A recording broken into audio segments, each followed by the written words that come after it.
Hello, BookTube. I come to you today with the second letter in the Vlogmas Tag. This is a tag that, if you're a sensible person, you've probably done you've only seen done as one video, unless you're me or Mary and Ryan, who are both competing to see who can do the slowest version of this tag. We'll see, Mary, and I'm going to try and do this over.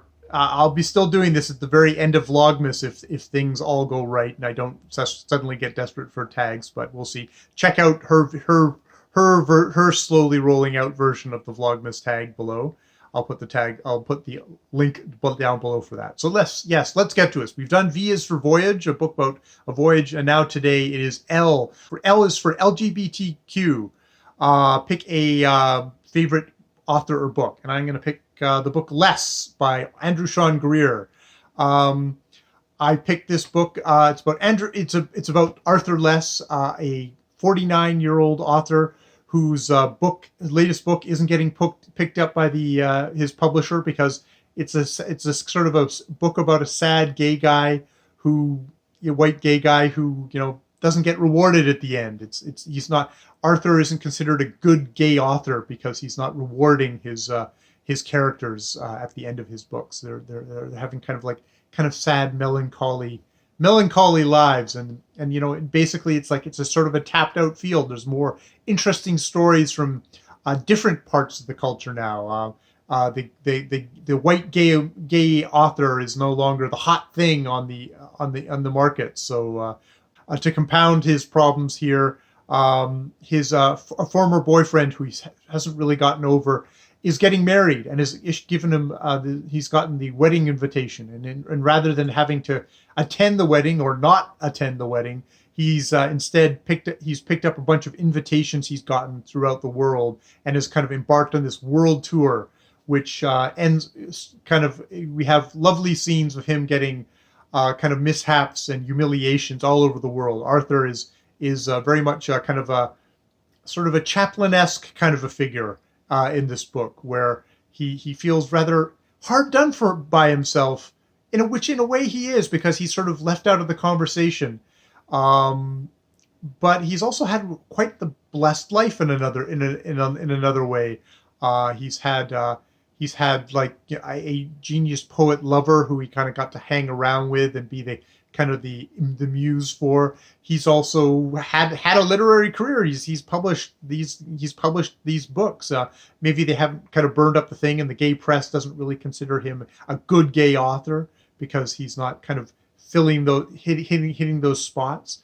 But some ways he's had a very good blessed life, and there are people throughout the novel, other characters throughout the novel, who sort of say it's like the hard life of a white, fairly affluent white male, even if you're gay author, that's sort of past. And it's an interesting book. It really did not sit very well with me the first time I read it. I loved the writing. I loved the gently comic scenes in this book.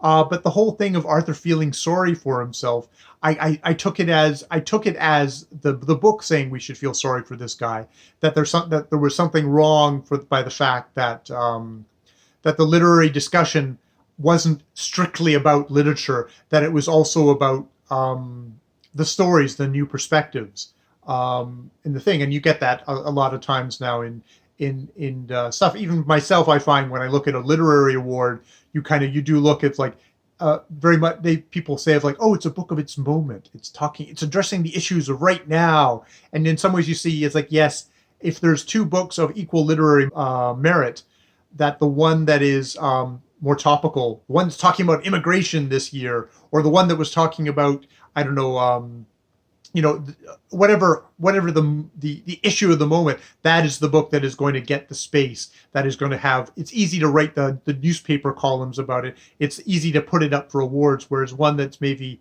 a little bit more intimate and personal and is maybe considered small scale won't get that attention. Now, the ironic thing with Less is it criticizes this, but Less itself, the book, won the 2018 Pulitzer Prize, which is sort of one of those it's a delightful thing. It's almost like the judges read the book and went, well, the most perfect thing that could happen to this book is if we gave it the prize. It's like, it's in some ways it's having a good discussion about prizes. So we're going to give it the nod for that. It's a book that the more I saw negative reactions about the book and the criticisms about it, the more I thought, boy, this book actually has more and more points to it, because the very issues that people had about, oh, this is just such an entitled book that's whining about white males, the more you went, oh, okay, this is like, this book actually does have something to say. It is a very light book. The book chemist, I think, called it a weighty, heavy book. A weighty, light book. A weighty, light book. Like it was heavy in its lightness, which is indeed it is. And this image here of Arthur falling through the air, fluttering through the air, is kind of gives you that sense of he's just this guy who's kind of falling through life, and it's quite delightful. So, yes, that is my pick for L, and I guess we'll go on to O next Tuesday, or next time I desperately need a Vlogmas video on the instant. Yes, all right, more videos later.